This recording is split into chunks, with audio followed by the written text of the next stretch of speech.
देखो ये बंदी पूछ रही है कि क्या वो डिवाइन इमोर्टल सेट में भर्ती होने के लायक है।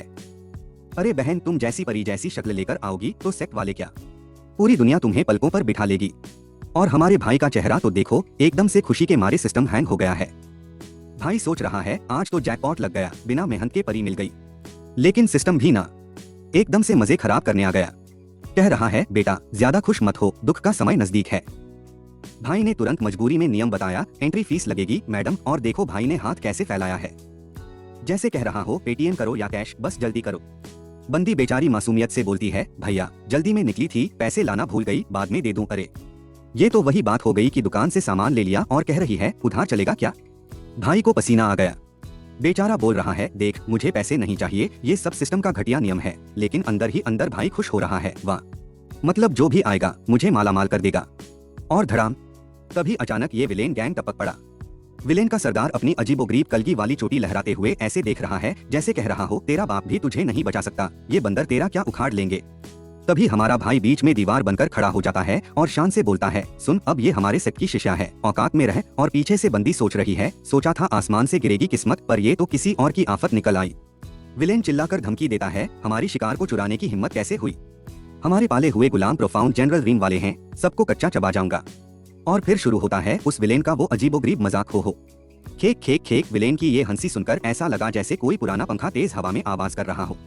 पर भाई की ठंडी हवा तब निकलती है जब वो अंदर ही अंदर सोचता है, साले 5-5 लोग प्रोफाउंड जनरल रीम वाले हैं और मुझसे सिर्फ एक लेवल नीचे हैं। ऊपर से इनके सरदार की ताकत का कोई अतापता नहीं। भाई नया सेट चलाना खतरे से खाली नहीं है।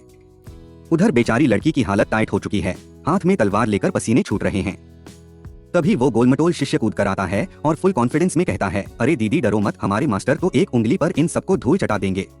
वो गोलू भाई तो मजे ले रहा है, लेकिन इधर हमारे मास्टर का सिस्टम सचमुच में हिल चुका है।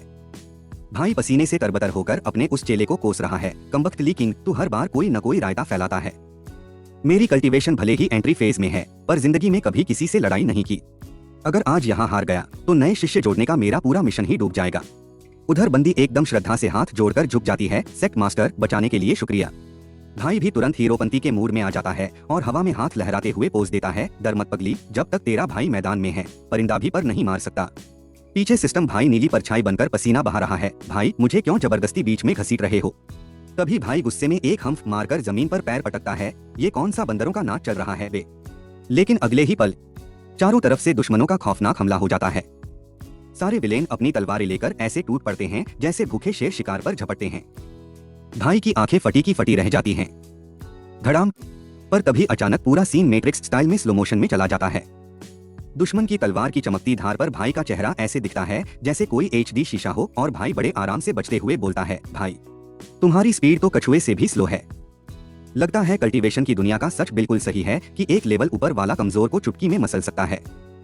इधर भाई मजे से सिर खुजलाते हुए सोच रहा है, ये तो मेरे बेहतरीन ट्रेनिंग पार्टनर बनने वाले थे, पर अपनी नई शिष्या के सामने इनसे बच्चों की तरह लड़ता फिरा तो मेरी इज्जत का फालूदा बन जाएगा। तभी मैदान में एंट्री होती है हमारे एल्डर ये की। बाल ऐसे ऊंचे पोनीटेल में बांधे हैं जैसे कोई प्रोफेशनल हेयर स्टाइलिस्ट हो। और फिर शुरू होता है तबाही का असली तांडव। एल्डर ये ने एक ही झटके में सारे दुश्मनों को हवा में उठाकर ऐसा धोया कि सबके सब चित हो गए। वो विलेन का सरदार डर के मारे चीख पड़ा, उसका मुंह देखकर ऐसा लग रहा था जैसे किसी ने खदान का दरवाजा खोल दिया हो। भाई ने झुककर बड़े आराम से तराना छेड़ा, तूने हमें मौत लिखना सिखाने की बहुत कोशिश की, पर बेटा तू खुद मौत की स्पेलिंग के आसपास भी नहीं फटकता।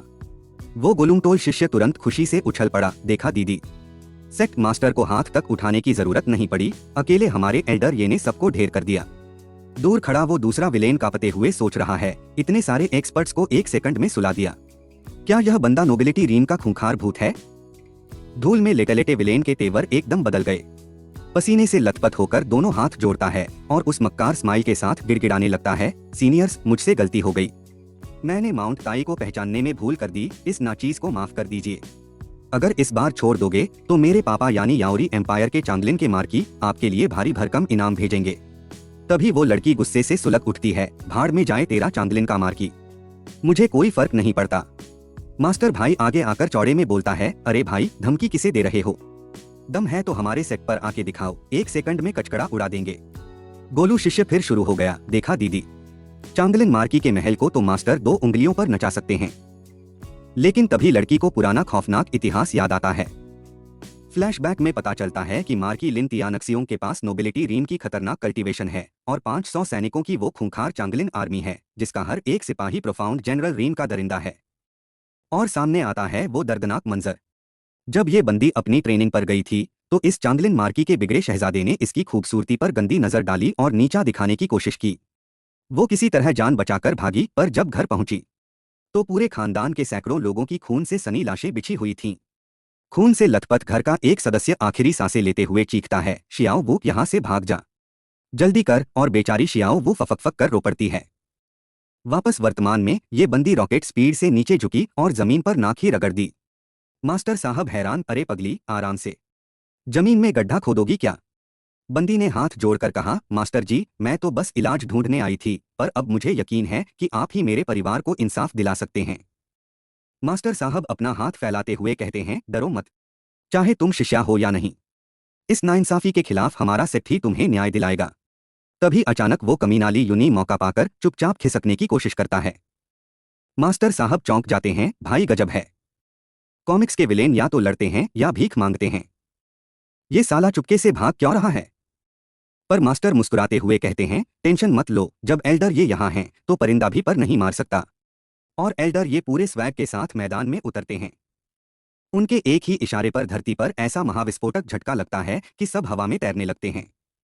मास्टर भाई हवा में संभलते हुए सोचते हैं, भाई ये गुचन हर बार अटैक करते वक्त इतना बड़ा ड्रामा क्यों करता है? गनीमत है मेरी कल्टीवेशन एंट्री फेज पर है, वरना इनकी तरह लटक कर मेरी भी इज्जत का कचूमर निकल जाता। और अंत में एल्डर ये का ultimate move, immortals beyond the heavens. Villain के सीने को चीरती हुई एक हरी रंग की जादुई तश्तरी आर पार निकल गई और विलेन धड़ाम से घुटनों के बल जमीन पर ढेर हो गया। वो हरी चमकती हुई चीज हवा में लहराती है और शियाओ वो उसे दोनों हाथों में थाम लेती है। वो सारे के सारे महाविलेन अब जमीन पर बेजान पड़े हैं। मास्टर साहब मैच्योर माइंड गेम खेलते हुए कहते हैं, मैं जानता हूं तुमने मजबूरी में सेक्ट ज्वाइन करने की बात कही थी, पर जब मैंने कहा कि तुम्हें शिष्या बनाना चाहता हूं तो मेरा इरादा पक्का था। हमारा सेक्ट एक गुप्त सेक्ट है, इसलिए सब समझकर आराम से फैसला लेना। लड़की खुशी से उछल पड़ी, सर सच में? और इधर मास्टर साहब मन ही मन कॉलर ऊंची कर रहे हैं, बेटा मैं दुनिया का टॉप कार्टूनिस्ट रहा हूं, प्लॉट कैसे सेट किया जाता है मुझसे बेहतर कौन जानेगा। तभी लड़की वो चमकता हुआ हरा जेड पेंडेंट आगे बढ़ाकर कहती है, मास्टर जी ये हमारे लिन परिवार की खानदानी धरोहर है। आपने मेरे परिवार का बदला लिया, इसलिए इसे मेरी एडमिशन फीस के रूप में स्वीकार करें। मास्टर साहब की आंखें चमक उठती हैं, अरे वाह, मुझे क्या पता ये नखरेबाज सिस्टम इसे फीस मानेगा या नहीं, पर फ्री का माल आजमाने में अपना क्या जाता है। और वैसे याद है ना आपको एपिसोड 1, जब हमारा वांग शुरुआत में एक बूढ़े साधक से टकरा गया था और सारा ड्रामा वहीं से शुरू हुआ था।